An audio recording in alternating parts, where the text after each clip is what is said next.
Si Soma ay isang ganap na nerd na walang kaalam-alam nang siya'y nadala sa isang mahiwagang mundo, na kung saan ang hari ay nais siyang isakripisyo para matiyak nito ang kaligtasan ng kanyang kaharian. Ginamit ni Soma ang kanyang talino hindi lang para iligtas ang sarili kundi naging bagong hari pa, na nagpakasal sa prinsesa at nagsimula ng sariling harem habang sinusubukan na pigilan ang malawakan na digmaan na malapit ng maganap. Si Soma ay isang nerd na nakatira kasama ang kanyang lolo sa makabagong panahon ng Japan at isang praktikal na tao pagdating sa pagpaplano. Ang laging nag-aaral sa aklatan na taong ito ay nais maging isang mahusay na indibidwal balang araw.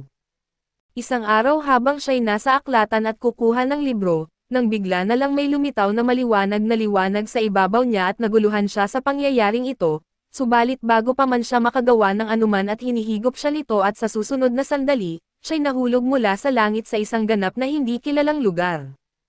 Labis siyang natakot na baka mamatay siya sa pagkahulog, subalit nakakagulat na malambot siyang lumapag sa lupa ng walang anumang pinsala. Pinawi niya ang pagkahilo at napansin na napapalibutan siya ng mga anino na nakabalabal na galit na nakatingin sa kanya. Nakaramdam siya ng kaunting takot pero nagpasya siyang magpakatatag at magkunwaring kontrolado niya ang sitwasyon. Dinala siya ng mga nakabalabal na mga lalaki sa isang lugar na sa tingin niya isang hukuman. Napansin niya ang mga taong nakasuot ng napakalumang uniporme, at ang ilan sa kanila ay hindi tao kundi halo ng hayop at tao at ang hari na nakaupo sa trono hanggang ngayon, ay tumayo at binati siya sa kanyang kaharian at tinawag si Soma na bayani na nagdulot ng pagkakalito sa kanya. Pinasalamatan siya ng hari sa pagtugon sa kanyang tawag ngunit kinagalit ito ni Soma. Dahil hindi naman siya tumugon sa anumang tawag at labag sa kanyang kalooban siyang kinuha mula sa kanyang lugar, nagulat ang hari at hiniling sa kanya na huwag magalit dahil may paliwanag sila. Ipinaliwanag ng hari na siya ay nasa isang mundo na may mga mangkukulam at salamangkero, mga duwende at elf, mga kabalyero at mga dragon na malayang namumuhay. Subalit kamakailan ay may isang maliit na siwang ang bumukas sa hilagang bahagi ng kanilang kontinente at biglang may lumabas na malaking hukbo ng mga demonyo, nagumpisang magtulungan ang mga kaharian sa paligid para labanan ang mga demonyo, kaso lang lumalabas na tila walang katapusan ang mga ito at kahit ilan ang mapatay ay palagi itong napapalitan agad. Ngunit ang kanilang kaharian ay walang kapasidad sa lakas ng tao kaya hindi nila kayang ipagpatuloy ang ganitong laban na walang kasiguraduhan. Tiningnan ni Soma ang hari at sinabi niyang walang paraan na lalaban siya laban sa mga demonyo. Nahihiya, isang ministro ang lumapit at ipinaliwanag sa kanya na isa sa mga kaharian na kilala bilang Chaos Empire, ang pinakamalakas sa lahat at patuloy na humihingi ng suportang pinansyal sa kanila. Kapag hindi sila nagbigay ng suportang pinansyal, nagbanta ang Empire ng isang gyera at tinanong ni Soma ang ministro kung paano siya nasangkot dito. At nahihiya na ipinaliwanag ng ministro na nagpasya silang tawagin ang isang bayani at ialok ito sa Empire bilang tanging paraan para hindi sila magbayad ng pera. Si Soma ay nagulantang ng labis at walang kibo na tumingin sa hari na mukhang nahihiya. Tinanong niya ang hari kung ito nga ba ang plano na tawagin ang isang bayaning tulad niya sa kanyang kaharian, at ito'y tahimik na sinang-ayunan. Sinimulan niyang pag-isipan kung paano niya malulusutan ang sitwasyong ito. Napagtanto niyang walang paraan para makatakas dahil malamang na madali lang siyang mahuhuli at baka magdudulot pa ito ng problema para sa kanya. Nagdesisyon siyang harapin ang sitwasyon ng may logic at realismo. Tinanong niya ang hari kung alam ba nito kung ano ang mangyayari sa kanya kapag siya ibigay na sa Chaos Empire. Humiling ang hari at sinabing wala siyang ideya at ito ang sagot na hindi niya gustong marinig. Nagtanong siya kung kahit alam ba ng hari kung ligtas ba siya sa kanilang kamay o baka agad siyang patayin sa anumang dahilan, hindi sinagot ang katanungan niya, na nagpapamulat sa kanya na hindi niya maaasahan ang swerte at kailangan niyang kumilos. Inuusisa niya kung kailan huling tinawag ang isang bayani sa kanilang kaharian, at sinabi ng ministro na 500 taon na ang nakalilipas mula nang huling mag-summon sila ng bayani, nang tanungin niya kung ano ang mangyayari pagkatapos niyang maipasa. Natahimik lahat dahil napagtanto nilang hindi nila kayang patuloy na mag-summon ng mga bayani para lamang ipasa. Nagdesisyon si Soma na gamitin ang pagkakataong ito para malutas ang problema at sinabi niya sa hari na tutulungan niya silang malalampasan ang sitwasyong ito bilang ang napiling bayani, ang bayaning magdadala ng revolusyon sa kanilang kaharian. Nagulat man sila, sinabi niya sa hari na susuriin niya ang lahat ng talaan ng pananalapi at aayusin ang lahat para ang kaharian ay makabuo ng mas maraming pera at hindi bumagsak, nagalak ang lahat sa kanyang makahulugang talumpati at nagpa siya ang hari na bigyan ito ng pagkakataon. Pagkatapos ng 3 araw at 3 gabi ng walang tigil na pag-uusap tungkol sa pananalapi, nakabuo siya ng solusyon at kinabukasan, sa harap ng isang malaking madla, ipinahayag ng hari na mas angkop si Soma na mamuno sa kaharian at simula noon, ipinapasa niya ang paghahari kay Soma. Nagulat ang lahat sa paghahayag na ito, lalo na si Soma na walang kaalam-alam na darating ito at dagdag pa rito, ipinahayag ng hari na para palakasin ang kanyang pag-angkin sa trono, napagpasyahan niyang ipakasal ang kanyang nag-iisang anak na si Liz kay Soma. Sa loob lang ng ilang sandali, nagbago ang buhay ni Soma at binigyan siya ng gawain na baguhin ang buhay ng lahat ng nasasakupan sa kanyang kaharian. Nagsimula siyang magtrabaho sa isang kwarto na puno ng mga papel nang walang pahinga o tulog dahil sa dami ng trabaho. Bigla niyang narinig na bumukas ang pinto at isang magandang kabataang babae na nakasuot ng militar ang pumasok ng walang pasabi. Dahil sa sobrang pagod, hindi man lang tiningnan ni Soma ang kanyang trabaho at tinanong siya kung marunong ba siyang magbasa at sumulat. Nagulat si Liz sa tanong na ito at mainit na sinagot na siya'y may pinag-aralan, at pagkatapos tanungin si Liz ng ilang basic na tanong sa math nang hindi tinitingnan, nang masagot niya ito ay hiniling niya kay Liz na tulungan siya sa kanyang mga papel. Lumapit si Liz sa kanya at ipinahayag na siya ang anak ng dating hari. Matapos marinig ang tungkol sa kagustuhan ni Liz sa pakikipaglaban at kanyang pag-enroll sa militar, ay nagbigay pansin at tinanong siya kung bakit siya nagsusuot ng militar na uniforme. Ipinaliwanag ni Liz ang kanyang hilig sa pakikipaglaban at ang kanyang pagnanais na tumulong sa frontline, kaya siya nag-enroll sa militar at nagtanong siya kay Soma kung ano ang nangyari sa kanyang ama at kung paano ito nagpas siyang ipasa ang paghahari. Malalim na buntong hininga ang pinakawalan ni Soma at ipinaliwanag na siya ay napadpad sa kakaibang lugar na ito, at ang tanging hangad lang niya ay makatakas sa pagpapadala sa kanya sa Chaos Kingdom, subalit na-impress sa kanya ang ama ni Liz at ginawa siyang hari. Tiniyak niya kay Liz na hindi ito magtatagal dahil ayaw niyang maging hari at nais lang niyang bumalik sa kanyang sariling lugar. Sinabi niya na mananatili siya sa kaharian hanggang sa ito'y muling makabawi at maging matatag financially sa loob ng 2 o 3 taon. Dagdag rin niya kay Liz na huwag mag-alala tungkol sa kanilang engagement dahil maaari itong kanselahin anumang oras na naisin niya. Na-impressed si Liz sa kababaan ng loob ni Soma at nagpas siyang makipag-usap ng mas maayos sa kanya. Ipinaliwanag ni Soma na nagtatrabaho na siya upang makakapag-ipon ng mas maraming pera at naibenta na niya ang lahat ng walang kwentang hiyas at kayamanan mula sa vault ng kaharian, dahil kailangan ng kanilang bansa ng pagkain na maaaring kainin at hindi mga hiyas na nakakulong sa vault. Nakumbinsi si Liz nang ipakita sa kanya ni Soma ang listahan ng mga item na kanyang nasort at kung paano niya hindi ibinenta ang anumang national heritage items o anumang dark magic items, tanging pangunahing alahas lang sa ginto at pilak ang kanyang naibenta. Tinanong ni Liz kung ano ang susunod niyang plano at binanggit ni Soma na hindi niya ipapadala ang pera sa Chaos Kingdom sa ngayon dahil gutom pa rin ang mga taong nakatira sa kahariang ito at kailangan nila ng makakain.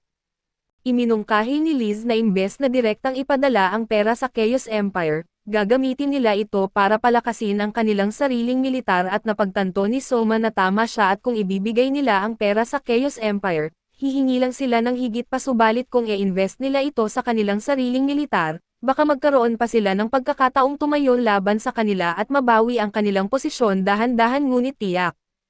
Nagsimula si Soma na maunawaan kung paano gumagana ang mundong ito. Kinuha niya ang isang malawakang tour sa kaharian at nalaman na marami itong nakatago na ari-arian na hindi niya alam.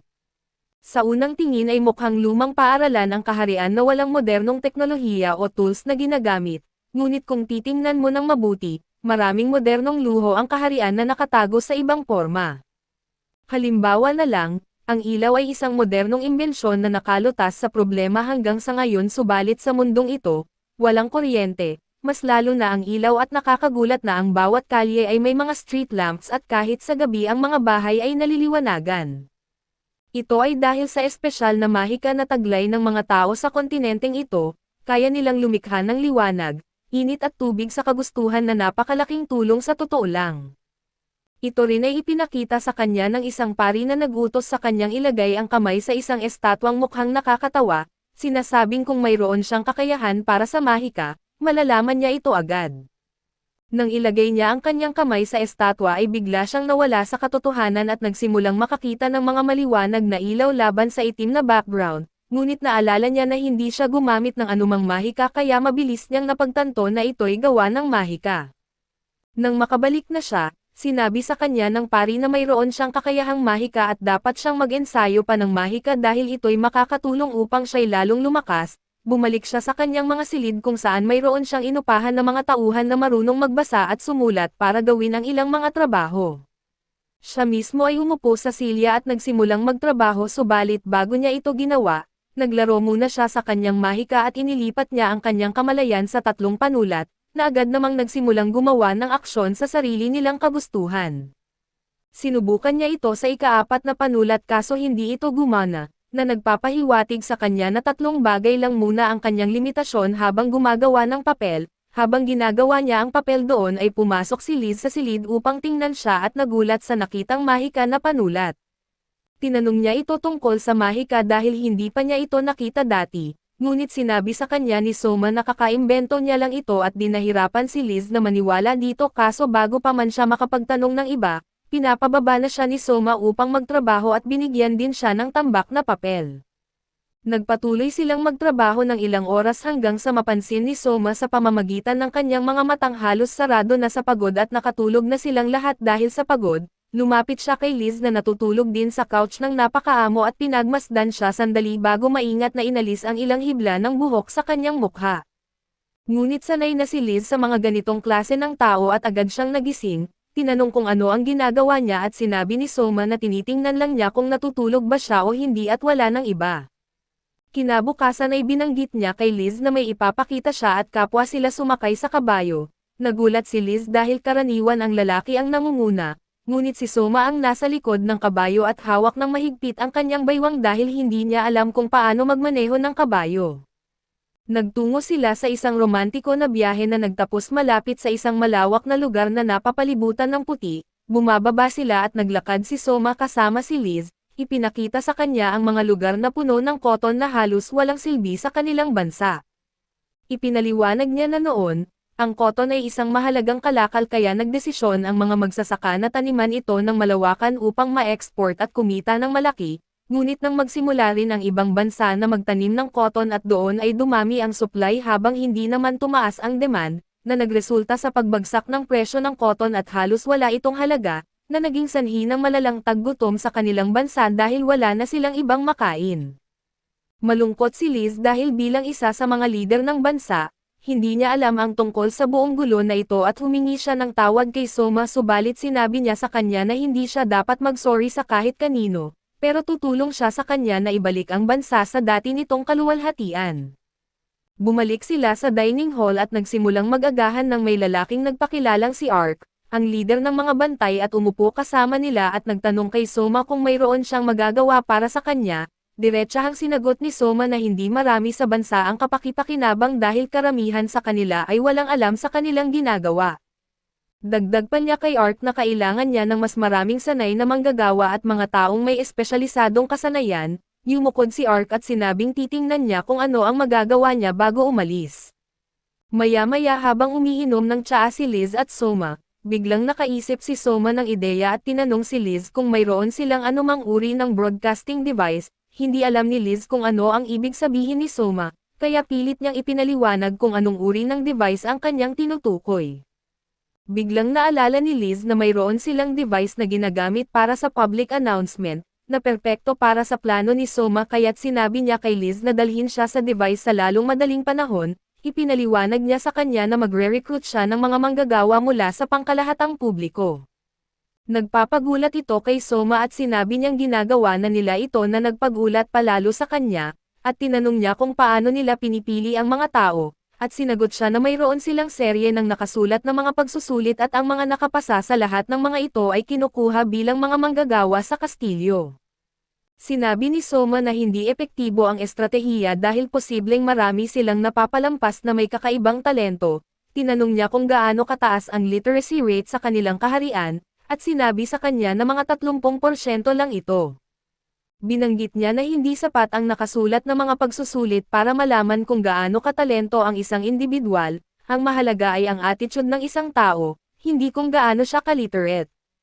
Sinabi niya na ang set ng mga pagsusulit na ito ay pinatutupad ng mga mataas na noble na may impluwensya at pera, para ipadala ang kanilang mga anak sa mga pinakamahusay na paaralan upang sila'y mabigyan ng edukasyon at ilagay sa mga posisyon ng kapangyarihan sa korte, na isang klasik na nepotismo. Nagulat siya sa revelasyong ito at tinanong kung ano ang iminumungkahi niyang gawin. Sinabi niya na malalaman niya ito sa lalong madaling panahon at kinabukasan. Nagpwesto siya sa harap ng broadcasting device kasama si Liz at nagsimulang mag-broadcast sa buong kaharian. Kinausap niya ang kanyang mga sakop at sinabi sa kanila na bibigyan niya sila ng magandang pagkakataon para ganap na baguhin ang kanilang mga buhay. Habang hawak ang atensyon ng lahat doon ay ipinahayag niya na nag-aalok siya ng isang bukas na pagpili para sa mga taong may mataas na skills or specialist, o anumang uri ng kasanayang maaaring makatulong. Sinabi niya na walang ibang mahalaga, maaaring ito ay literate o illiterate, mayaman o mahirap at ang mahalaga ay ang kanilang mga kasanayan, lakas at skills. Kinabukasan ay nagtipon ang lahat sa loob ng korte upang masaksihan ang mga bagong taong direkta ng pipiliin ng hari. Nakaupo si Soma sa kanyang trono kasama si Liz sa kanyang tabi at nagsimula ang seleksyon. Napansin niya na 5 tao lang ang nag-nominate sa kanilang sarili para sa seleksyon. Lahat sila ay yumukod sa harap niya pagkatapos silang ipakilala ni Ark sa hari, maliban sa isang matangkad, maitim ang balat na babae na nagngangalang Aisha at inangkin niyang galing siya sa clan ng Warrior Elves. Hindi sila yumuyukod sa harap ng sinuman na hindi nila pinaglalaanan ng kanilang buhay. Nagalit si Ark at sinabihan siyang yumukod agad, pero pinigilan siya ni Soma at sinabing hayaan na lang ito at mabilis na ginamit ni Soma ang kanyang espesyal na mahika para malaman ang lahat tungkol sa mga elves. Napagtanto niyang kilala sila at kinatatakutan dahil sa kanilang husay sa labanan at itinuturing na mahusay na mga mandirigma. Sinabi ni Aisha na siya ay isa sa mga pinakamahusay na mandirigma sa kanilang clan, na ginagawa siyang isa sa mga pinakamahusay, kung hindi man ang pinakamahusay na mandirigma sa buong kaharian. Pagkatapos ay tinanong niya si Soma kung maaari siyang tulungan at nagulat si Soma at di alam ang sasabihin. Ipinaliwanag niya kay Aisha na para sa ilang kadahilanan, ang pinagpalang gubat kung saan sila nakatira ay mabilis na lumalala ng walang malinaw na dahilan. Ayon sa kanya, maayos nilang inaalagaan ang gubat subalit tila ito'y unti-unting namamatay at wala silang ideya kung bakit ito nangyayari at dagdag pa niya, narinig niya na si Soma ay isang napakatalinong tao at baka makaisip siya ng estratehiya para mailigtas ang gubat.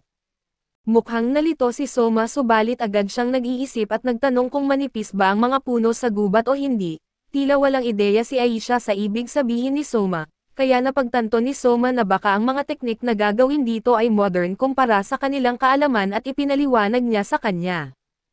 Kapag hinayaan na tumubo ang isang gubat sa sarili nitong paraan, madalas ang mas matatandang mga puno ay sumasakop sa buong kanopi na dahilan upang walang sikat ng araw na nakakapasok sa sahig ng gubat at dahil dito, hindi makakausad ang mga binhi o mga seedlings.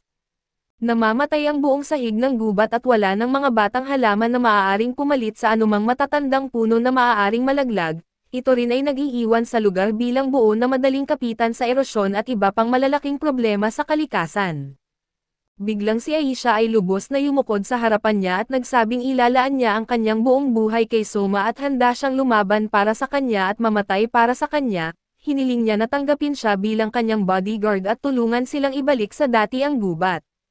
Malugod siyang tinanggap ni Soma at ang susunod na lumapit para sa pagsubok ay isang magandang dalagang nagngangalang Juna, na pinaniniwala ang isa sa pinakamagandang nilalang sa kaharian at ang pinakamahusay na mga awit na umiral ayon sa ministro.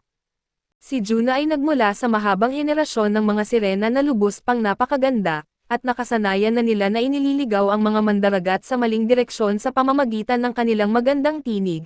Napagtanto ni Soma na kung totoo ito ay malamang ang pag-awit ay dapat nasa dugo na niya. Pinatunayan ito ni Juna sa pamamagitan ng pag-awit ng isang kanta na nagbigay inspirasyon sa lahat, at pinahanga si Soma sa kanyang kakayahang matandaan at awitin ng perpekto ang isang kanta matapos lamang itong marinig ng isang beses. Ang susunod na lumapit ay si Pancho, na tila kinakabahan at pawis at nagtangka siyang magbigay-pugay sa hari kaso nadapa sa sariling paa. Pagkatapos niyang makabangon doon ay ipinaliwanag niya na ang kanyang espesyal na kakayahan ay ang pagiging isang glutton at nasubukan na niya halos lahat ng putahe sa bansa. Inaasahan niyang tatawanan siya ni Soma. ngunit sa halip ay agad siyang lumapit kay Pancho at nakipagkamay at sinasabing hinihintay niya ang isang katulad niya. Binanggit ni Soma na sa panahon ng kagutuman ay mahalaga ang kakayahan ni Pancho. Ito ay nagbigay kay Pancho ng malaking kumpiyansa at napaluha siya. Sinabing buong buhay siya'y tinawag na mataba kaso iba ang tingin sa kanya ni Soma at sinabi niyang si Pancho ang magiging susi sa paglabas ng kanilang bansa, mula sa kagutuman patungo sa kasaganahan. Ang susunod na kandidato ay isang emo na lalaki na lumapit kay Soma at nagpakilala bilang si Cass, habang si Soma ay nagpapasya at habang pinagmamasdan niya ang iba ay agad na hinuhusgahan din siya ni Soma. Siya ay dapat na isa sa pinakamahusay na mga advisor sa buong kaharian at isang taong hindi nag-aatubiling basahin ang anumang uri ng panitikan na maaari niyang makuha.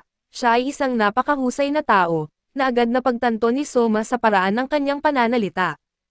Tinanong niya si Cass kung ano ang kanyang pasya at kung sa tingin niya ay karapat-dapat si Soma na maging hari o hindi. Sa malamig na sagot ni Cass, lahat ay bumagsak sa isang desisyon na gawa ni Soma at ang lahat ay nagdepende sa kung itinuturing ni Soma na walang silbi si Cass. Kung iniisip niya na walang silbi si Cass ay nabigo siya bilang karapat-dapat na hari dahil hindi niya alam kung ano ang pinakamahalaga sa kanyang kaharian sa ngayon, ngunit nakapagtataka, siya ay lubos na masigla pagkatapos lumitaw si Cass at ito ay nagpabago sa kanyang pananaw at alam niyang may utak si Soma at hindi isang hari na walang saysay. Sa katunayan, lubos na na-impress si Cass na hiniling niya kay Soma na maging kanyang tenyente at hayaang maging kanyang kanang kamay at tagapayo. Natuwa si Soma sa kakayahan ni Cass sa pagpapasya at nagdesisyon na kunin siya bilang kanyang tagapayo. Ang huling taong lumapit ay isang elf na tinatawag na Tomo. Siya ay isang batang babae ng lobo na pinaniniwala ang makakausap ang lahat ng mga hayop ng bawat lahi, at mukhang labis na kinakabahan siya at halos hindi nagsasalita para sa kanyang sarili. Sinabi ni Liz na ang mga miyembro ng clan ng lobo ay hindi kailanman nakikita sa loob ng kanilang kaharian kaya't maaaring siya ay isang refugee. Tinanong niya siya na magsalita ng malakas ngunit hindi siya nagmumula at mas lalong natakot si Soma. Nagpa siya si Soma na bumaba sa kanyang trono at lumapit sa kanya na yumukod sa harap niya at tinanong kung ano ang mali. Ibinubulong niya sa kanya na may masama na nangyayari at sinabi ang isang bagay na nagpapabukas ng malaki sa mga mata ni Soma sa gulat. Agad na naka-recover si Soma at nagasta na parang walang nangyari. Siya ay bumangon at naglakad pabalik sa kanyang trono na sinasabi sa kanila na silang lahat ay palayain sa ngayon kaso gusto niya na makita ang loli sa kanyang silid. Nagtipon sina Tomo, Liz, Park at ang ministro sa paligid ng silid ni Soma habang si Tomo ay nakaupo sa isang kama. Tinanong niya ang iba kung naririnig ba nila ang sinabi ni Tomo sa kanyang tenga kaso lahat sila ay umiling na parang wala silang narinig na talagang narinig ang kanyang sabi. Nagbigay si Soma ng malalim na buntong hininga ng ginhawa na walang ibang nakarinig bukod sa kanya ay dahil ito ay ipinapalabas sa buong kaharian. Sinabi niya sa iba na ang kanyang sasabihin ay dapat na itago mula sa sinuman sa anumang paraan dahil maaaring magulo nito ang buong kaharian. Sa wakas ay binunyag niya na sinabi ng loli sa kanya na hindi lamang siya makakapag-usap ng mga hayop kundi siya rin ay makakapagsalita sa mga demonyo. Lubos na nagulat si Liz at sinabi kay Soma na dapat ito ay isang uri ng kamalian dahil ang mga demonyo ay nagsasalita ng isang wika na lubos na iba sa anumang wika ng anumang iba't ibang lahi. Walang tao na nabubuhay na kayang malutas ang kanilang wika maliban sa kanilang sariling guild. Tiningnan siya ni Soma at sinabi sa kanya na iyon ang dahilan kung bakit malamang na si Tomo ay isa sa pinakamahalagang mga tao sa buong bansa lalo na sa kanya.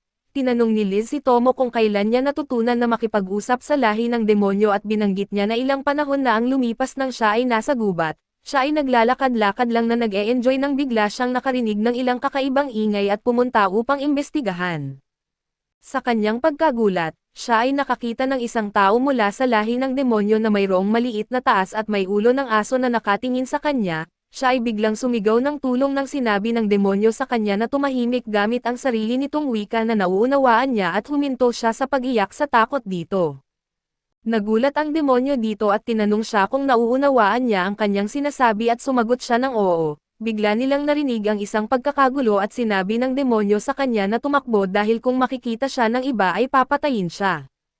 Ito na ang huling pagkakataon na nakita niya siya habang tumakas siya mula sa sitwasyon. Tumingin si Liz kay Soma at tinanong sa kanya kung plano ba niyang magkaroon ng anumang uri ng pagkakasundo sa pagitan ng mga tao at mga demonyo dahil ito'y tila imposible dahil sa kanilang pagpatay sa maraming tao. ngunit sinagot ni Soma na ang mga tao rin ay pumatay na ng maraming demonyo. Nagmungkahi siya na may posibilidad na ang buong digmaan na ito ay dahil lamang sa malaking pagkakamali na wala sa mga partido ang nakakaintindi sa isa't isa. Nag-isip si Liz ng sandali at napagtanto na maaaring tama siya at sinabi niya kay Ark na dapat agad na bigyan ng seguridad na katumbas ng pagsasalaysay ng hari si Tomo at tiyakin na siya ay ligtas. Subalit sinabi ng ministro na ito ay magdudulot lamang ng mas maraming pansin sa kanya dahil ito ay napakakakaiba na isang mahirap na babae tulad ni Tomo ay may mga royal guard na nagbabantay sa kanya sa bawat galaw. Nag-iisip si Soma tungkol dito at napagtanto na tama siya at nagsimulang mag-isip kung ano ang maaaring gawin.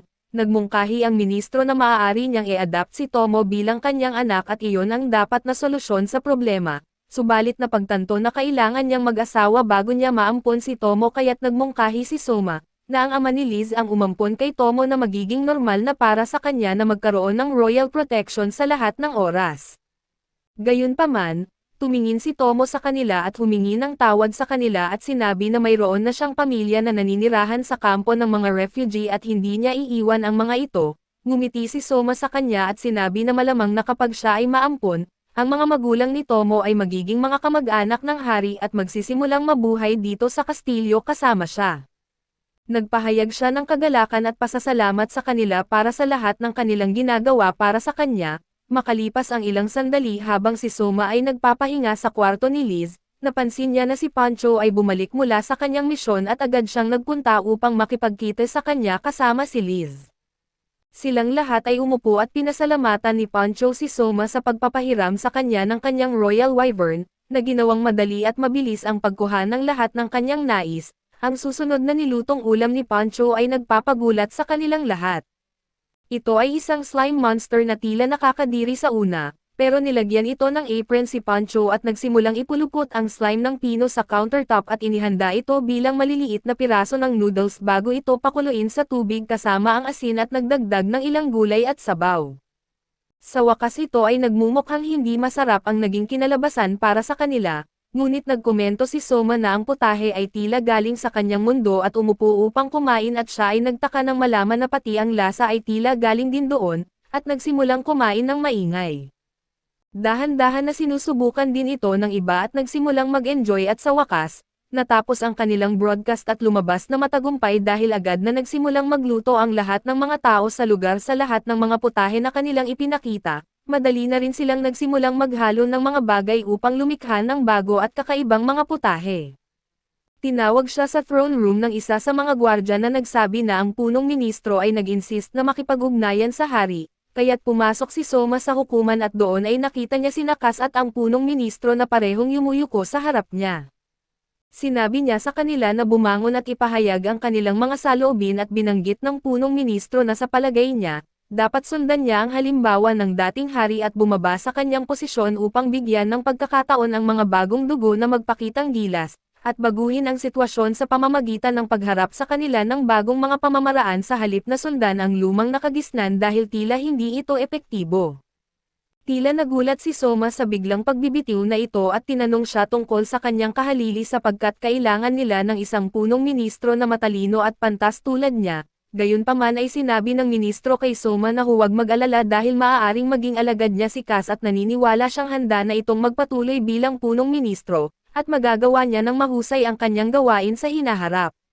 Si Cass na nakatayo roon ay napagtanto na siya ay maaaring maging ang perpektong kandidato para sa trabaho. Tinanggap niya ang pagbibitiw ng ministro at iniluklok si Cass bilang bagong punong ministro.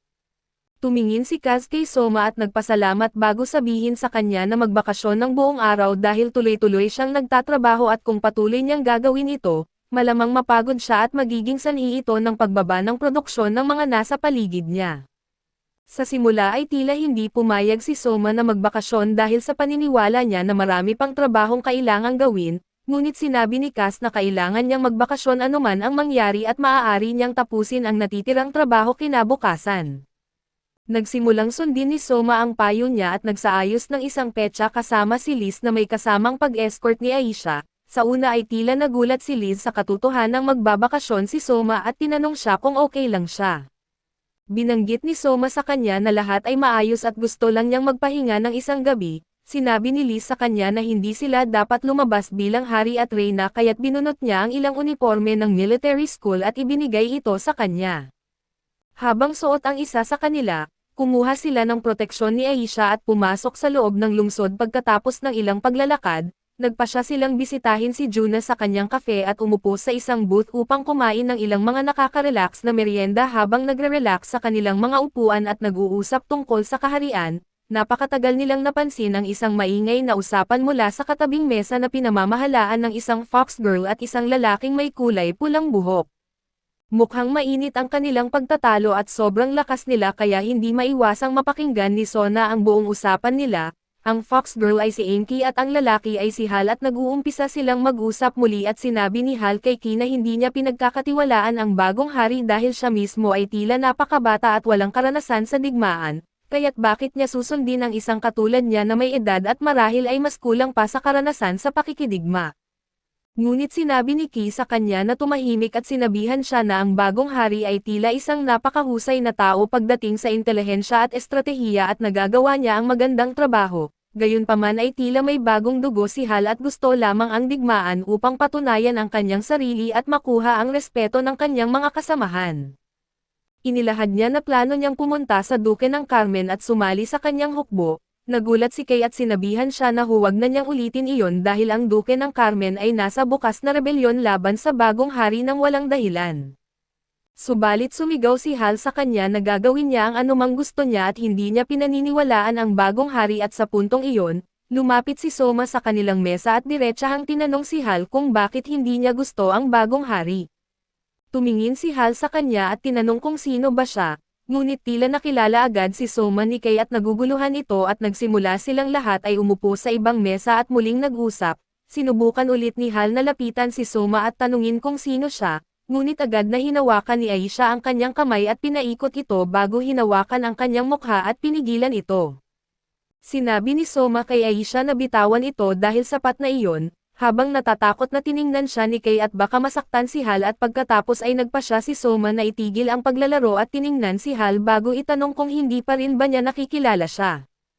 Agad na na-realize ni Hal na si Soma ang mismong hari at agad nagbago ang tono ng kanyang boses. Si Soma ay nagtanong sa kanya kung bakit niya gustong pumunta sa Duke ng Carmen ngunit si Hal ay hindi nagsasalita dahil sa takot.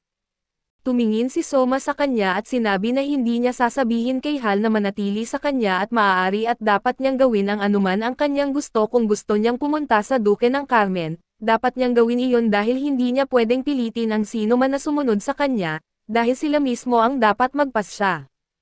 Gayunpaman, naglalaro si Soma ng isang mental game sa kanya dahil nauunawaan niya ang likas na damdamin ni Hal at Ki. Binanggit niya sa kanya na dapat niyang maintindihan na kapag nasa kabilang panig na siya, kailangan niyang harapin si Kay at kung magpasya siyang iwasan ang harapang laban sa kanya, may iba pang gagawa nito at kung siya ay masusugatan, hindi siya papayagan ng kanyang hukbo na protektahan siya kahit na siya ay mamamatay na at maaaring mailigtas.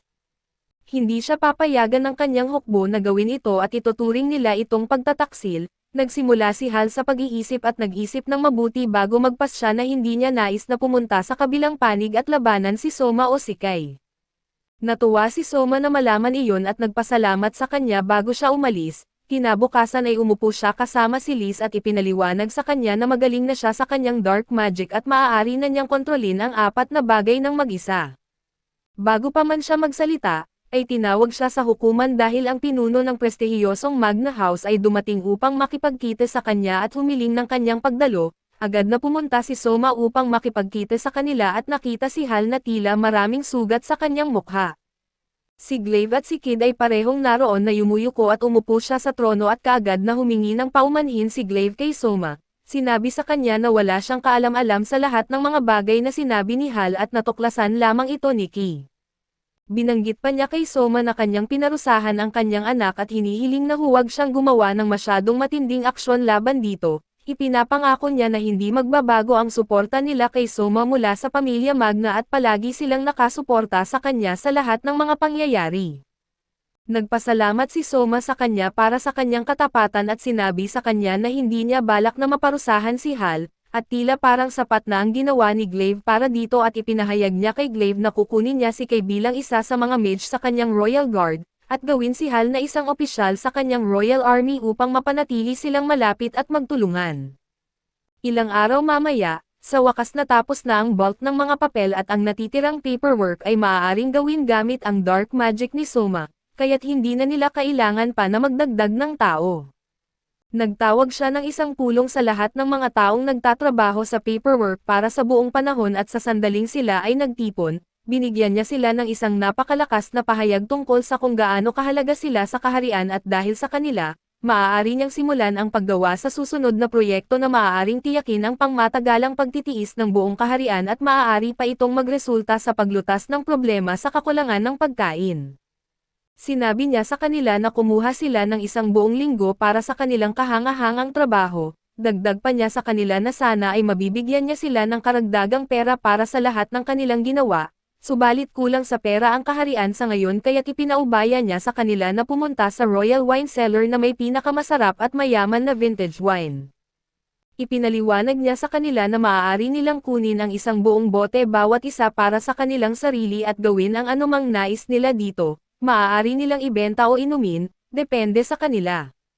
Ang buong grupo ng mga lalaki ay nagalak dito at nagpasalamat kay Soma para sa kanilang kabaitan at nagmadali patungo sa wine cellar. Tinanong siya ni Liz kung advisable ba na bigyan niya sila ng isang linggong bakasyon mula sa trabaho dahil marami pa silang dapat asikasuhin. Binanggit ni Soma sa kanya na magpahinga muna dahil maganda naman ang takbo ng trabaho. Dagdag pa niya na plano niyang lumikha ng isang pantalan sa baybayin ng isa sa mga baryo na magiging strategic para sa kalakalan sa kaharian, at lumikha ng isang bayan ng kalakalan sa lugar kung saan dating matatagpuan ang baryo na magbibigay ng trabaho sa maraming tao. Sinabi niya sa kanya na ang mga barko mula sa anumang ibang bansa ay kailangang magbayad ng buwis at bayad pasahe upang makipagkalakalan sa kanilang kaharian, at ito ay magpapabawas sa dami ng ilegal na kalakalan na nagaganap sa ilalim ng kanilang pamamahala. Bukod pa dito ay maglalagay siya ng mababang buwis sa anumang barko na dumating sa pantalan, upang makipagkalakalan ng pagkain sa murang halaga na makakatulong sa pagbawas ng problema sa kakulangan ng pagkain sa bansa. Ipinaliwanag niya sa kanya na ang lahat ay nakasalalay sa supply at demand at sa ngayon, ang demand para sa mga pagkain ay nasa pinakamataas samantalang ang supply ay wala. Kinabukasan, si Soma at Liz at Aisha ay pumunta sa maliit na baryo kung saan kailangang gawin ang constructions.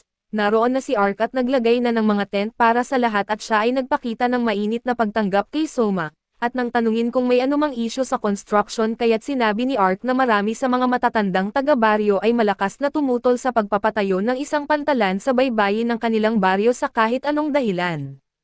Nang tanungin kung ano ang dahilan para sa hindi pagkakasundo na ito, ipinahiwatig ni Ark na naniniwala ang mga matatanda sa isang napakatandang alamat na nagsasabing kung may anuman na itatayo sa lugar na iyon, sisirain ng mga Diyos ng tubig ang buong rehiyon sa pamamagitan ng pagpapadala ng isang higanteng halimaw na gawa sa tubig na wawasak sa lahat.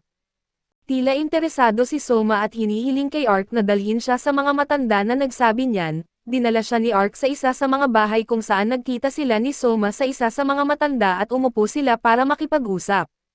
Inirerekomenda ulit sa kanya ng matanda na kung itayo niya ang kanyang pantalan doon, tiyak na babawi ang mga Diyos ng tubig at sisirain ang buong rehiyon at tinanong siya ni Soma kung kailan at kung paano sinisira ng mga Diyos ng tubig ang mga bagay. Sinabi ng matanda na nangyari ito noong panahon ng kanyang lolo na nakatira rito at ayon sa alamat, bago dumating ang halimaw sa dagat ang lupa ay magugunaw mula sa paggawa ng mga hakbang nito at matapos ang ilang sandali, darating na ang halimaw mula sa dagat at lalamunan ang anumang nasa kanyang daan at sisirain ang lahat ng kanilang mahahalagang bagay.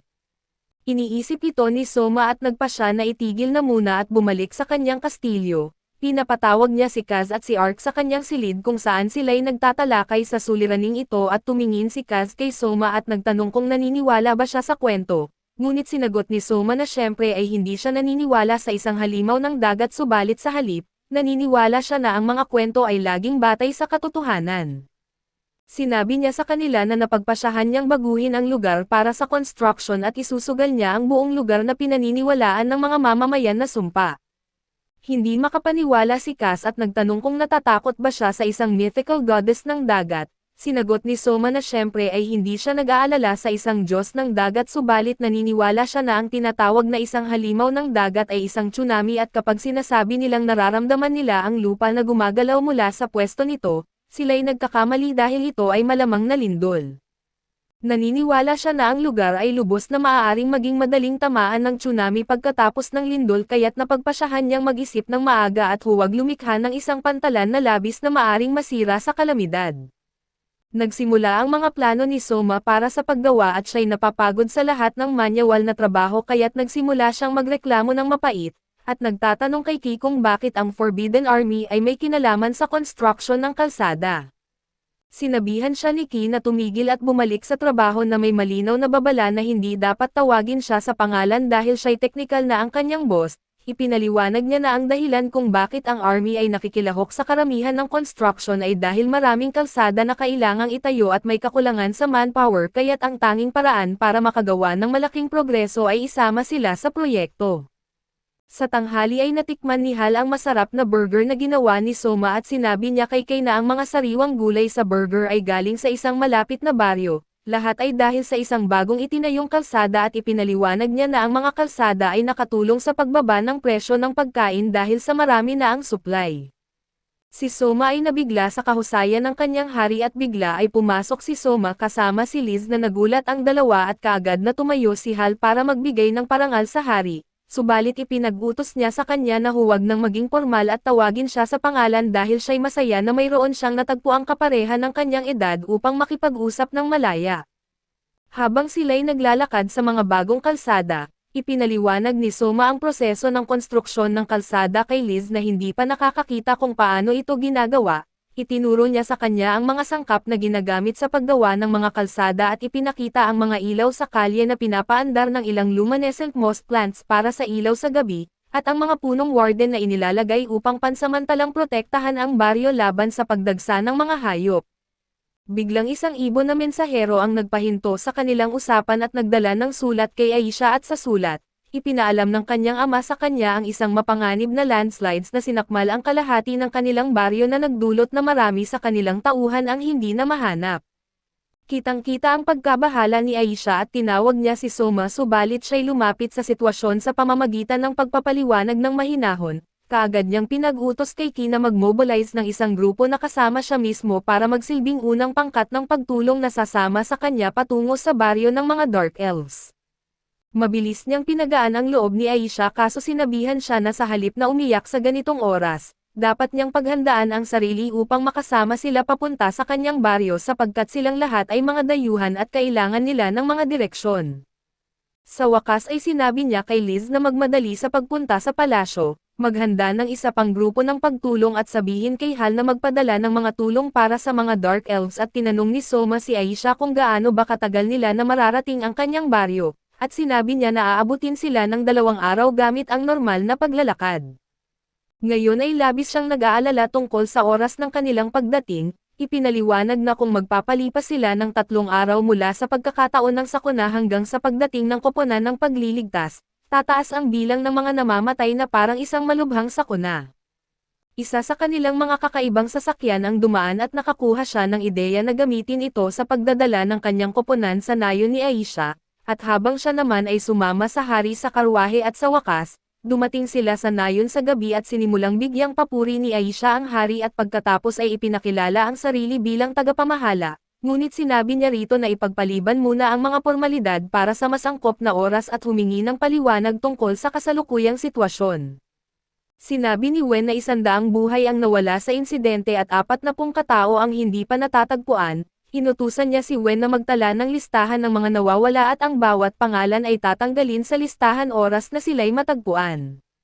Sinabi rin niya kay Wen na magtalaga ng tao upang bantayan ang bundok sa posibleng paggalaw sakaling magkaroon ulit ng pagguho habang sila ay nasa misyon ng pagligtas, upang maisakatuparan ito. Nag-alok si Aisha na magbantay at komportable ang kanyang ama sa kanyang presensya doon dahil kilala niya ang gubat tulad ng kanyang nakagisnan. Pagkatapos ng usapan, hinarap niya ang kanyang koponan ng paghahanap at pagligtas, hinihimok silang gamitin ang kanilang kasanayan sa paggawa ng daan sa mabuting paraan dahil kakailanganin nilang maghukay sa lupa upang masusing maghanap sa mga nawawala. Nang magsimula silang maghukay, biglang huminto siya at tumakbo patungo sa isang nakahandusay na puno ng kahoy. Sinasabing naririnig niya ang mga boses ng mga tao kaso naguguluhan si Hal dahil wala siyang naririnig. Gayunpaman nang maghukay si Hal sa lugar, nagulat siya nang makakita ng kamay ng tao kaya tinanggal niya ang puno palayo at nahugot ang tao mula sa lupa. Nagulat si Hal na natukoy ni Soma na may tao na nakalibing doon kaya ipinakita sa kanya ni Soma ang kahoy na daga na inukit para matagpuan ang mga nawawalang tao sa mga lugar na masyadong masikip para sa kanyang koponan na makapasok. Kinontrol ni Soma ang mga daga na ito gamit ang kanyang mahika sa pamamagitan ng pagbabahagi ng bahagi ng kanyang kamalayan sa kanila tulad ng ginawa niya sa mga pluma at sa dummy. Sa huli ay natapos ang paghahanap at lahat ng mga taga-nayon ay naligtas na. Kaya nagpasalamat si Warden kay Soma sa kanyang napapanahong pagtulong kahit na sa kasamaang palad ay may mga buhay na nawala. Biglang isa sa mga anak na babae ni Warden ang pumasok para sabihing dumating na ang prinsesa kasama ang pangalawang koponan ng pagligtas, subalit ang isang lalaking umiiyak sa sulok ay nagsabing huli na at ipinaliwanag ni Soma na kahit huli na, may iba pang mga aktibidad na isinagawa ng koponan tulad ng pag-aalaga sa mga sugatan at pagkukumpuni ng mga nasirang gusali. Ngunit sinabi ng lalaking ito na lahat ng kanilang pagsisikap ay hindi na maibabalik ang mga namatay. Ngunit agad siyang binara ni Warden at sinabihan na tumahimik bago ipinaliwanag kay Soma na ang batang lalaki ay ang kanyang nakababatang kapatid na si Rob, na nawalan ng asawa sa sakuna at ang kanyang tanging anak na babae ay nasa kritikal na kondisyon. Umiiyak ng husto si Rob dahil sa kanyang dedikasyon sa pagprotekta sa gubat kaya hindi niya maintindihan kung bakit ito ang kumitil sa kanyang asawa. Pinapatigil siya ni Wen at sinabihan na magluksa sa kanyang pagkawala nang hindi sinisisi ang kahit sino. Maya-maya, sinabi ni Asia kay Soma na si Rob ay isa sa mga tumutol sa pagbawas ng mga puno na iminungkahi niya noon at nagtataka kung ito ba ang nag-ambag sa pagguho ng lupa. Ipinaliwanag ni Soma na ang sakuna ay bunga lamang ng malas kasabay ng madalas na pagulan. Habang sila ay bumabalik sa palasyo, humingi ng paumanhin si Liz sa kanyang kawalan ng magagawa subalit sinabi ni Soma na siya ang nakadarama ng mas walang silbi dahil dapat ay pinaghandaan niya ang mga sakunang tulad nito ng mas maaga. Sinabi rin niya sa kanya na pinagsisisihan niyang nakatuon lamang siya sa pag-aayos ng problema sa kakulangan ng pagkain na hindi niya binigyang pansin ang iba pang mahahalagang bagay. Makalipas ang ilang araw, dinalaw ni Juna si Soma at natagpuan siyang napapaligiran ng maraming papel sa kanyang kama kaya sinabi niya sa kanya na nagreklamo si Liz at nag-aalala tungkol sa kanyang hindi malusog na gawi sa pagtulog. Binanggit ni Soma na dahil ito sa marami siyang iniisip kaya siya nagkakaganito at lumapit si Juna sa kanyang kama, umupo sa tabi niya at hiniling na humiga siya at habang ginagawa ito ni Soma, ipinatong ni Juna ang palad sa noo nito at hinahawakan ito ng may pagmamahal.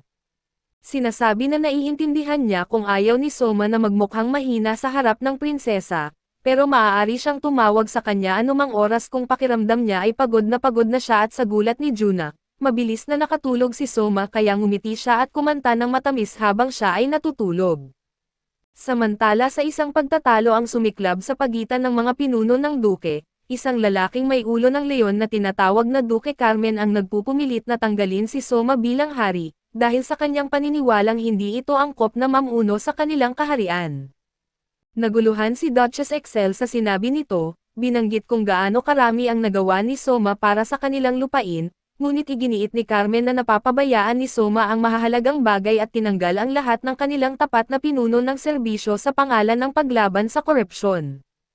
Wala sa intensyon ng duke na mamumuno bilang hari at nais lamang niyang maibalik ang dating hari dahil sa kanyang tapat na paglilingkod sa hari. Ang isa pang duke na pinangalan ng Castor, ay handa ring magrebelde laban kay Soma at nananawagan para sa digmaan bago pa man tuluyang mahalin si Soma ng lahat. Babala ni Excel sa kanilang dalawa na ang ibang kaharian tulad ng Amonia ay maaaring gamitin ang kanilang pag-aalsa laban kay Soma upang lusubin ang kaharian. Ngunit sinabi ni Castor na handa ang Amonia na magpadala ng tulong laban kay Soma. Hindi kumbinsido si Duchess dahil naniniwala siyang nagpadala rin ang Amonia ng katulad na alok kay Soma, dahil sa gusto nilang magdulot ng kalituhan para makasalakay sa Elf Raiden habang ang kanilang mga sundalo ay nasa labanan.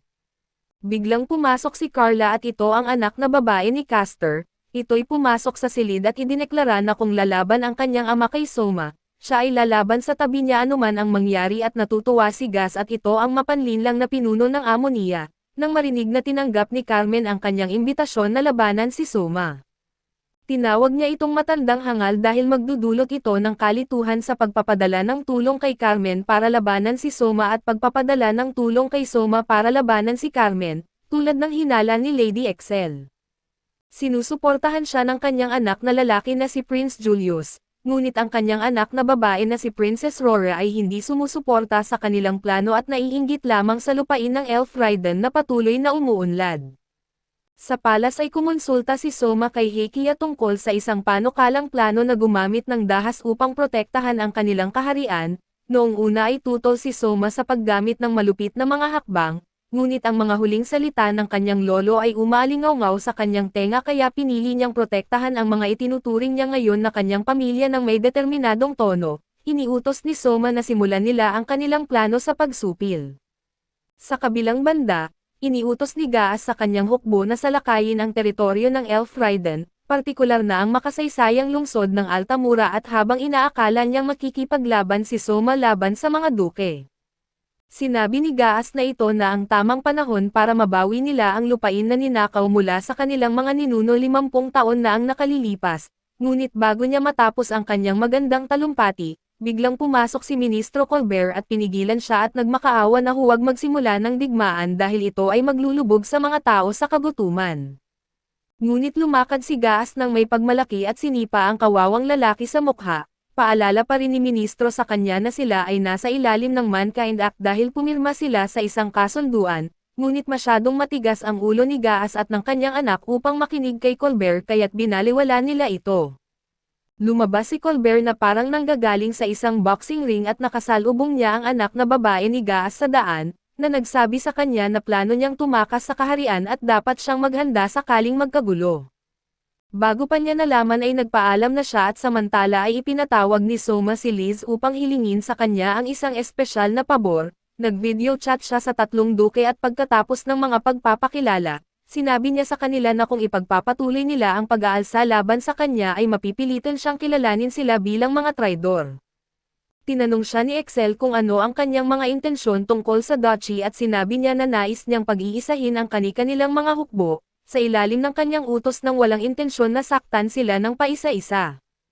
Ngunit tutol dito si Castor dahil natatakot siya na baka magdulot ito ng korupsyon, kaya sinabi ni Soma sa kanya na ang pag-iisa ng mga hukbo ay magbibigay sa kanila ng mas magandang pagkakataon na manalo laban sa kanilang mga kalaban na kaharian tulad ng Idonia, at sinubukan niyang kumbansihin si Castor na hindi niya hahayaang maghasik ng korupsyon sa ilalim ng kanyang pamumuno. Binanggit ni Soma sa kanya na humingi ng hustisya sa kanya kung siya ay mabibigo at maging isang korap na hari at sa dulo ng kanilang argumento, ipinahayag ni Lady Excel ang kanyang katapatan at ng kanyang buong hukbo kay Soma, ngunit nanindigan sina Castor at Carmen sa kanilang desisyon, sinasabing ang nakaraang hari ay hindi sila kinonsulta bago ipasa ang trono kay Soma. Dagdag pa ni Castor na hindi siya sasama sa puwersa ni Carmen at mas pipiliin niyang manatiling neutral. Nang sa wakas ay nagsalita si Carmen, sinabi niya kay Soma na matatag siya sa kanyang desisyon dahil kailangan niyang panindigan ang kanyang pride bilang isang mandirigma. Pagkatapos ng ilang mainit na palitan ng mga salita sa duke, nagbigay si Soma ng isang kahilingan at hinihiling niya kina Carmen at Castor na sumang-ayon na kung sino man sa kanila ang matalo, ang kanilang mga lalaki ay magiging tapat sa mananakop. Sa wakas ay ginupit ni Liz ang kanyang buhok habang nanunood pa rin ang mga duke, ipinapakita ang kanyang determinasyon na lumaban sa tabi ni Soma at lumitaw si Juna sa tabi ng Duchess at pinasalamatan siya ni Soma dahil siya ang dahilan kung bakit nasa gilid niya si Excel. Tiniyak din ni Liz sa kanya na mayroon siyang buong suporta ng iba pa at sa araw ng labanan, sumigaw si Gaas ng sigaw ng labanan para sa kanyang hukbo na simulan ang kanilang sorpresang pagsalakay sa lungsod ng Aliden. Dumating siya kasama ang kanyang hukbo sa Altamura at Alan, kung saan inutusan niya ang isa sa mga duwag na Panginoon ng lungsod na buksan ang mga gate ng lungsod, nagmakaawa at humingi ito ng kaunting oras pa dahil nahahati ang Forbidden Army sa isang grupo na nagmamahal kay Gaas at isa pang hindi magdadalawang isip na durugan ang kanyang bungo. Kaya pinayuhan siya ng kanyang anak na lalaki na si Julius, na ilin lang ang bantay kaya nangako siyang hindi sasaktan ang anumang miyembro ng Forbidden Army kung papayagan ng sundalo na makapasok ang kanyang hukbo, ngunit balak talaga ni Gaas na patayin ang lalaki pagkatapos niyang buksan ang mga gate. Samantala nakapagtayo na si Soma ng isang kuta sa pasukan ng kanyang kaharian sa tulong ng Earth Magic ni Ki, at ng pagsisikap ng iba pang manggagawa sa konstruksyon at ngayon, ginagawa ng kalaban na hukbo ang lahat upang wasakin ang mga pader kaya lumipat sila mula sa paggamit ng mga pana at palaso patungo sa paggamit ng malalaking kanyan. Nang pinaputukan nila ang mga ito, lumikha ang kanilang mga kanya ng mga yupi sa mga pader ng kuta at hiniling ni Hal kay Ki na gamitin ang ilan sa kanyang mahika upang harangin ang mga atake, ngunit sinabi niyang hindi niya magagawa dahil nagamit na niya ang lahat ng kanyang mahika sa pagtatayo ng mga pader. Sa tamang oras, isang dark elf na nagngangalang Sir ang lumitaw mula sa wala at pinaputok ang isang arrow sa isa sa mga kanyan at hinati ito kaagad. Ipinaabot niya ang kanyang pasasalamat kay Hal dahil sa pagligtas sa kanyang anak mula sa mga guho ng pagguho ng lupa, at sinabi niyang magiging katulad siya ni Hal paglaki at bagay na medyo nakakainis sa kanya.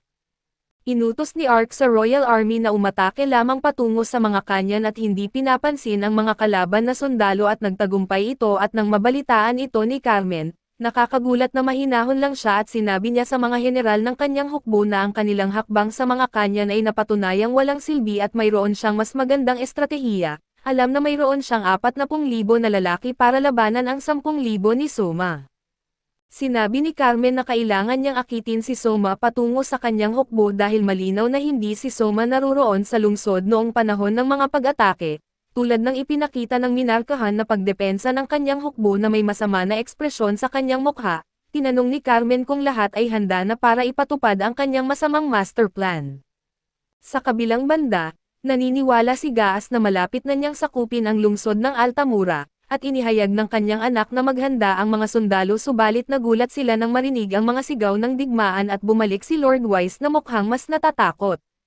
Sinabi niya na nabigo siyang kumbansihin ang mas agresibong kalahati ng hukbo na kumalma, kaya nag-alok siya kay Gaas ng ilang gold dust kapalit ng kanyang pasensya at nakiusap siya kay Gaas na maghintay hanggang sa susunod na araw bago ilunsad ang kanyang pag-atake, at ang anino ng mga puno ay nagtatakip sa mga bag ng gold dust. Sa panahong iyon, plano ni Wise na kumbansihin ang kabilang kalahati ng hukbo na suportahan si Gaas at sa huli, na-convince ni Julius ang kanyang ama na tanggapin ang pakiusap ni Wise at lumalabas na si Wise ay hindi traidor ng Elfen kundi lihim na nakikipagtulungan kay Excel. Nag-aalala siya sa malaking halaga ng ginto na maaaring mawala kay Gaas, ngunit sinabi ng Duchess na may karunungan sa pagbili ng oras gamit ang ginto tulad na lang ng pinlano ni Soma at gayunpaman, kung hindi magpapakita si Soma bago magtanghali ay wala na silang pag-asa. Habang sila ay nasa hapunan, ipinahinga niya ang kanyang ulo sa balikat ni Hal at sinabi sa kanya na kung malalampasan nila ang nagpapatuloy na digmaan, malalampasan nila ang anumang bagay at sa kabila ng kanyang pagkamahiyain, sinabi niya sa kanya na bantayan siya tulad ng isang itlog na tinitiyak ang kanyang kaligtasan sa buong digmaan.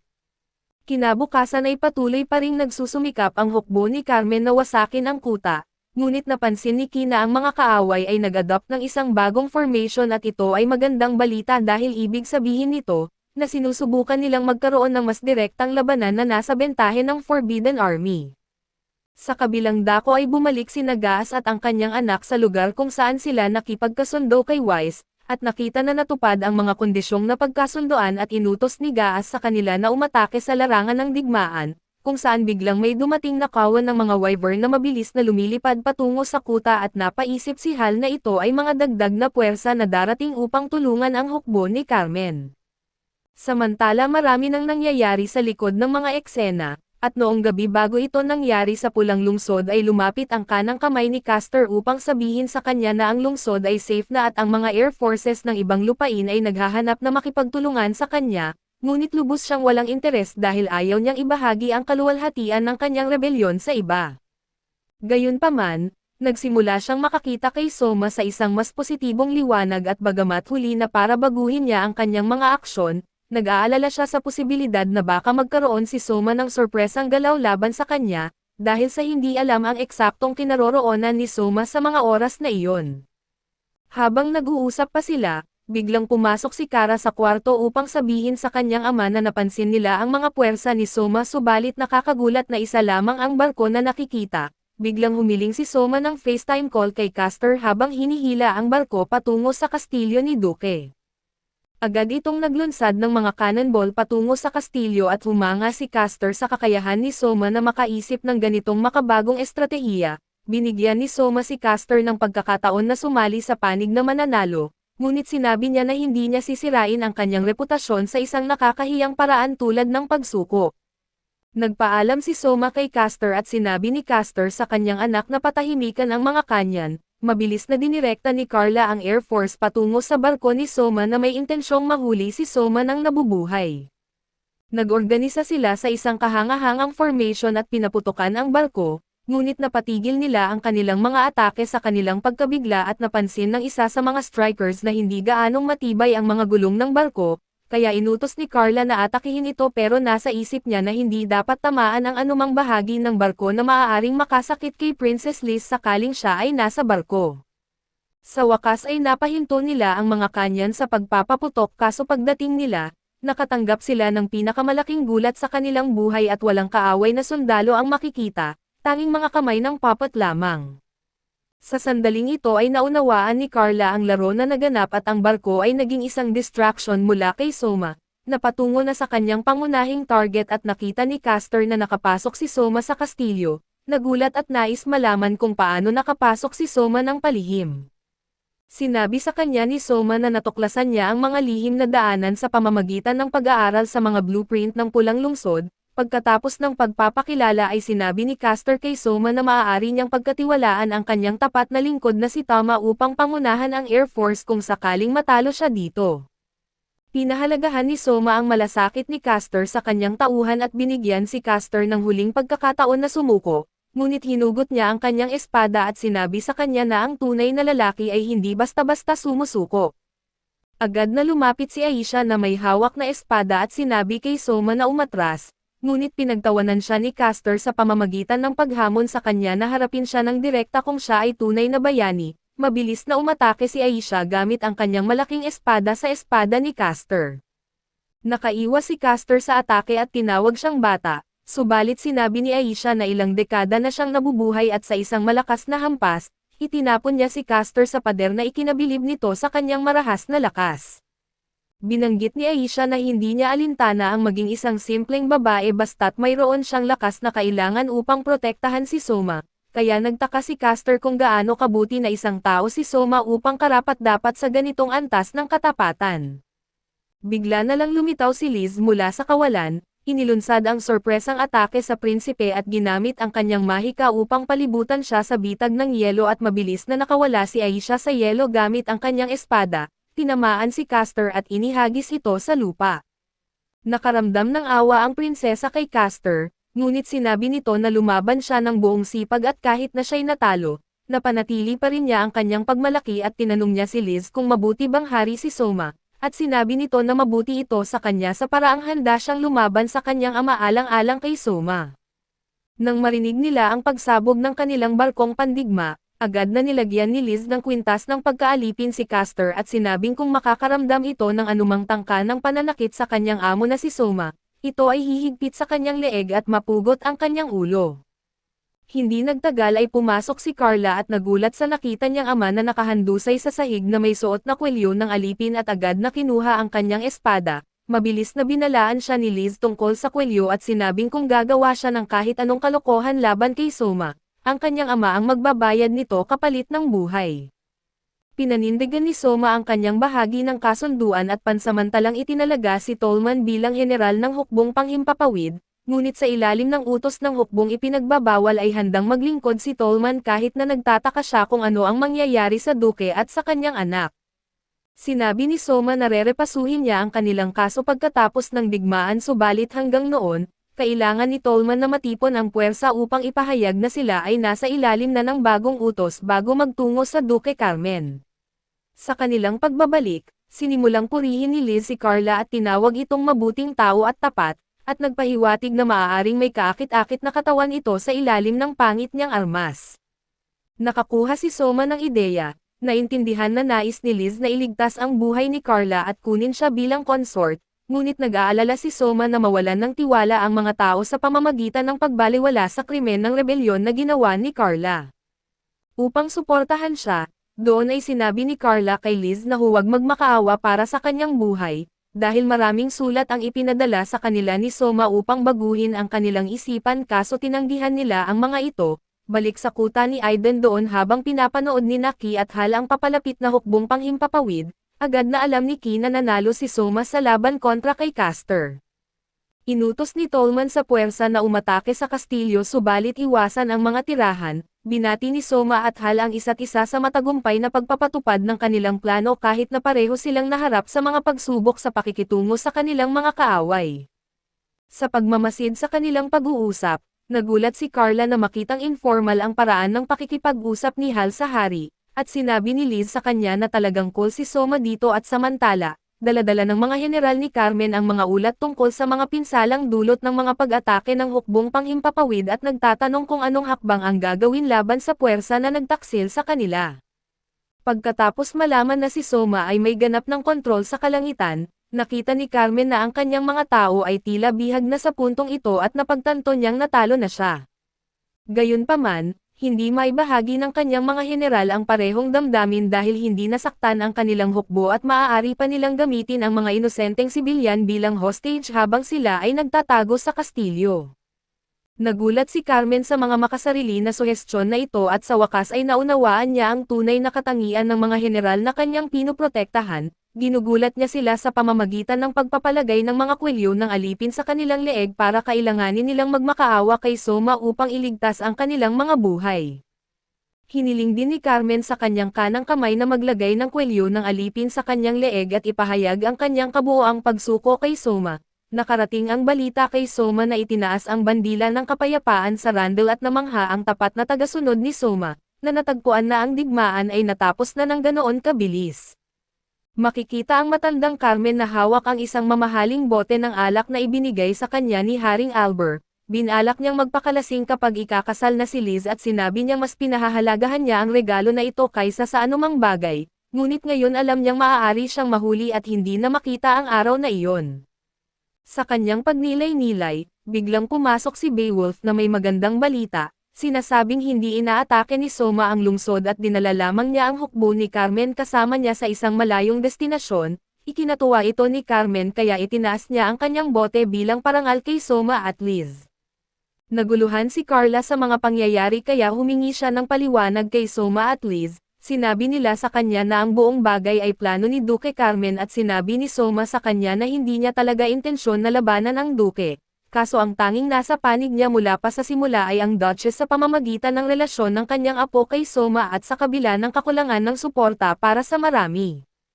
Nakagawa si Duke Carmen ng sorpresa sa kanyang sariling lihim na plano, upang malantad at harapin ang mga tiwaling opisyal sa kanyang hukbo kaya't nakabuti ito para sa kabuuan ng kaharian at humingi siya ng paumanhin kay Carla dahil sa kasamaang palad, hindi siya sinabihan tungkol sa lihim na plano sa takot na kung ito ay lumabas, ang sakripisyo ni Duke Carmen ay mawawalan ng kabuluhan.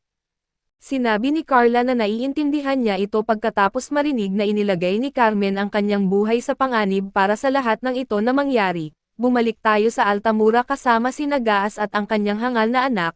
Nagplano silang bigyan ng leksyon si Wise ngunit nagulat sila nang makita nila ang isang taong umaakyat sa pader at nagulat si Gaas na makita na ito ay ang Duchess.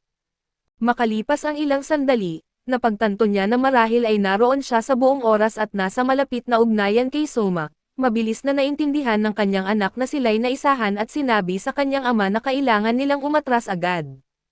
Biglang lumikha si Excel ng portal na nagpapakita kay Soma habang inaanunsyo niyang nanalo siya sa digmaang sibil at ngayon ay nasa buong kontrol na siya ng lahat ng sandatahang lakas. Inilantad din niya si Gaas sa pagsasamantala sa tunggalian para sa kanyang kapakinabangan sa pamamagitan ng pagtatangkang sakupin ang Altamura habang nagpapatuloy ang mga labanan, kaya idineklara niya ang digmaan kay Gaas at sinabi niyang ang hukbong ipinagbabawal ay papunta na sa kabisera ng idol niya upang sunugin ang lungsod sa lupa. Kumalat ang balita sa prinsesa ng Amonia na ang hukbo ng kanyang ama ay naambush sa kanilang pagbabalik upang depensahan ang lungsod at kalahati ng kanilang mga tauhan ay nawasak ng hukbong ipinagbabawal. Sina Julius at Gaas gayunpaman, nagawa nilang makakuha ng karagdagang bilang ng mga sundalo mula sa mga nakapalibot na nayon, ngunit sa oras na dumating sila sa kabisera ay naikot na ni Aliden ang lungsod at itinaas ang kanilang mga bandila at banner sa lahat ng dako. Nakita ito ni Gaas at labis siyang nalungkot dahil inakala niyang nasakop na ang buong van, subalit napansin ng kanyang anak na walang bandila ng Elfren sa kastilyo, kaya inutos niya na puksain ang hukbong ipinagbabawal at natuwa si Soma dito dahil nangangahulugan ito na magkakaroon ng direktang labanan, kaya inutos niya sa hukbo na harapin sila at nag-utos si Ark sa kanyang mga tauhan na magtayo sa isang espesyal na formation. Nagsimula ang labanan at naglaban ang magkabilang hukbo ng may matinding puwersa. Ngunit nagbago ang takbo ng labanan nang gamitin ni Ki ang kanyang mahika na kapangyarihan upang mahuli ang ilan sa mga kalaban. Nabahala si Soma sa isang bagay at nais malaman ni Carla kung ano ang labis na bumabagabag sa kanya, kaya sinabi niya sa kanya na nararamdaman niyang kung magiging talagang madugo ang labanan, maaari niyang tanggalin ang kanyang pride at magmakaawa para sa kaligtasan ng buhay ng kanyang mga tauhan. Gayunpaman napansin niya kamakailan na kumikilos siya ng higit pa tulad ng isang hari kahit na pakiramdam niya ay isang duwag siya dahil ayaw niya sa ideya ng pagdanak ng dugo at sa liwanag nito, napagpasyahan niyang itigil ang pagkilos na parang pansamantalang hari at tanggapin ang posisyon ng ganap na itinalagang hari sa larangan ng labanan. Napagtanto ni Gaas na nagawa niya ang isang kakilakilabot na pagkakamali sa pagpapadala ng kanyang pagod na mga sundalo sa digmaan, kaya sinabi niya kay Julius na tumakas dahil natalo na sila at bagaman nag-atubili si Julius na iwan ang tabi ng kanyang ama, sa huli ay nakatakas siya sa larangan ng labanan kasama ang isang grupo ng mga sundalo. Nalaman ni Soma na diretso nang aatake si Gaas sa kanya kasama ang isang mas maliit na hukbo ng mga elite na mandirigma bagamat umatras na ang pangunahing hukbo. Pagkatapos sinabi niya kay Carla na ililipat niya ang kontrol ng kwelyo ng alipin kay Liz at ang kanyang huling habilin na sakaling may mangyari sa kanya, na si Liz ang magiging susunod na pinuno ng kaharian.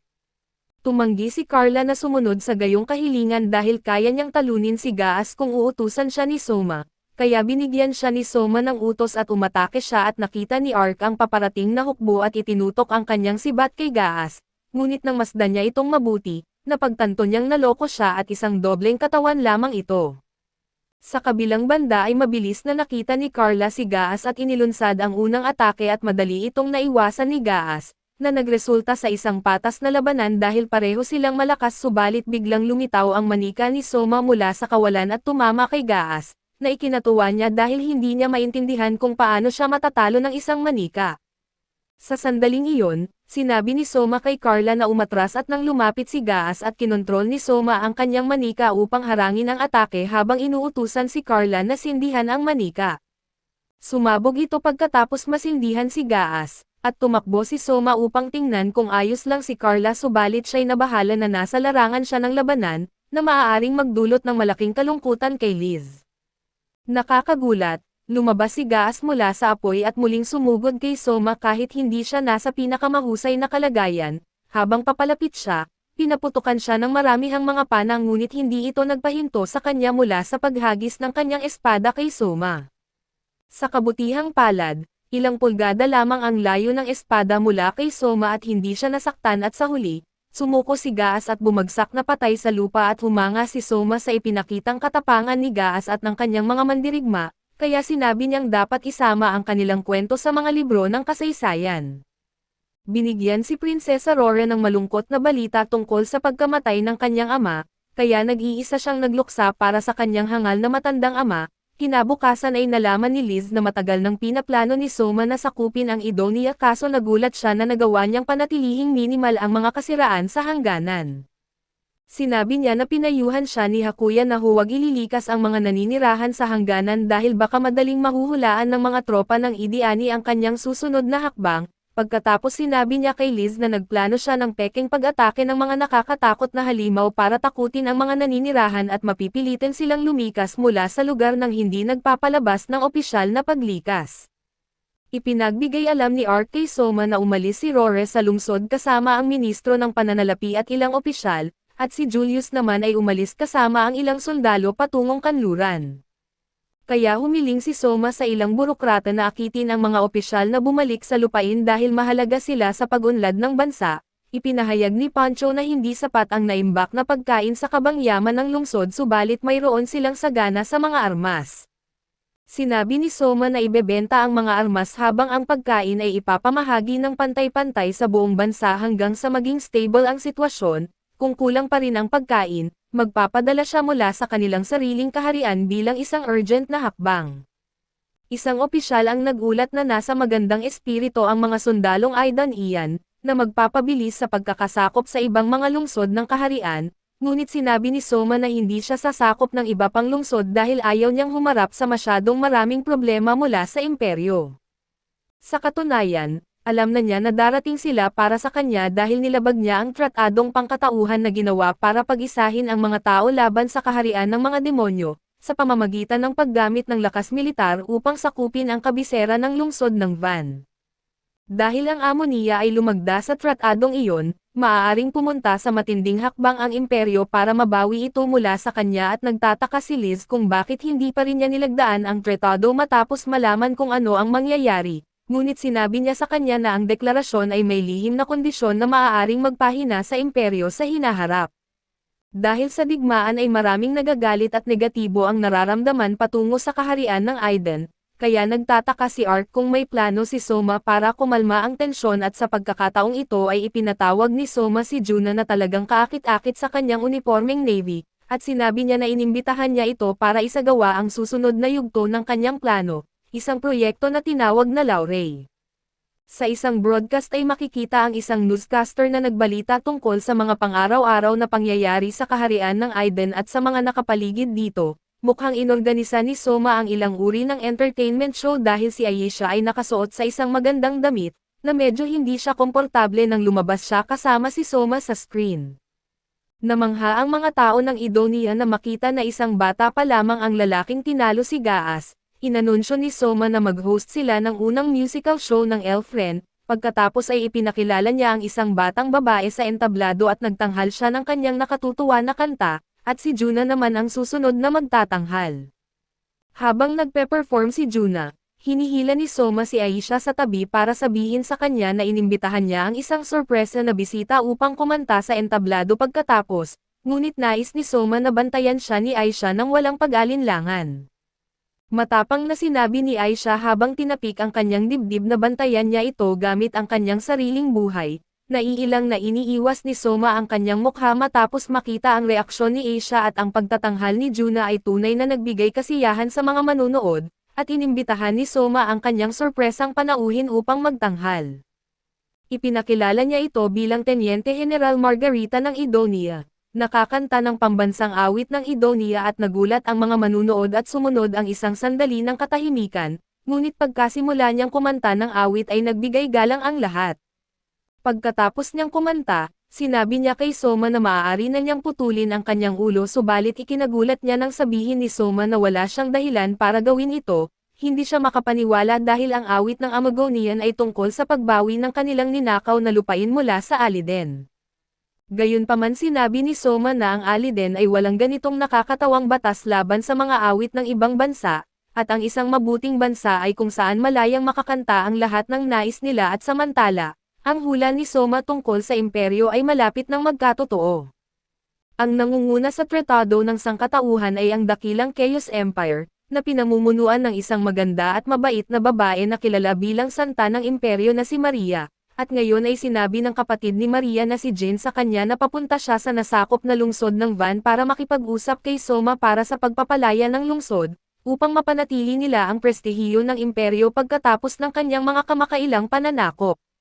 Bumalik tayo sa maraming paperwork at napagtanto ng ating bayani na mayroon siyang sobrang pasanin dahil sa kamakailang pagkuha ng Van at ang magandang balita, ay ang mga tao ng Van ay may bagong interes sa pagbangon pagkatapos ng maraming taon na pagkasakop. Nakita ni War na simula nang makuha ang kapangyarihan mula sa kanyang ama, nakaramdam ang mga tao ng kalayaan na hindi nila naranasan dati at sigurado siyang hindi nila bibigyan ng pagkakataon ang kanyang kapatid sa trono, at lahat ng ito ay salamat kay Soma dahil pagkatapos ng kanyang motivational speech sa broadcast, nagtakda siya na bawasan ang mga buwis at dagdagan ang sirkulasyon ng mga kalakal. Plano niya na pagbayarin si Soma sa ginawa nito sa kabisera at sa kanyang pamilya. Napag-alaman ni Soma na may paparating na hukbo sa kanilang direksyon, kaya hiniling niya na panatilihing updated siya kung may mangyari. Sa sandaling iyon, sumama sa kanya si Pancho na may daladalang nakakabighaning liryo na may mga epektong hallucinatory, ngunit higit sa lahat, nagtataglay ito ng mga ugat ng liryo na pagkain ng may malaking halaga. Gayunpaman upang anihin ang mga ugat ay ginamit ang mga Aradin na kilala bilang adik sa hallucinatory effects ng Lirio. Tinanong ni Soma kung mayroong mga oran sa Amunia at sinabi sa kanya ni Pancho na meron at nakipag-ugnayan na siya kay Tomo para magkasundo sa mga oran, kung saan bibigyan sila ng mga bultong damo kapalit ng kanilang lakas paggawa at pag-ani ng mga ugat ng Lirio.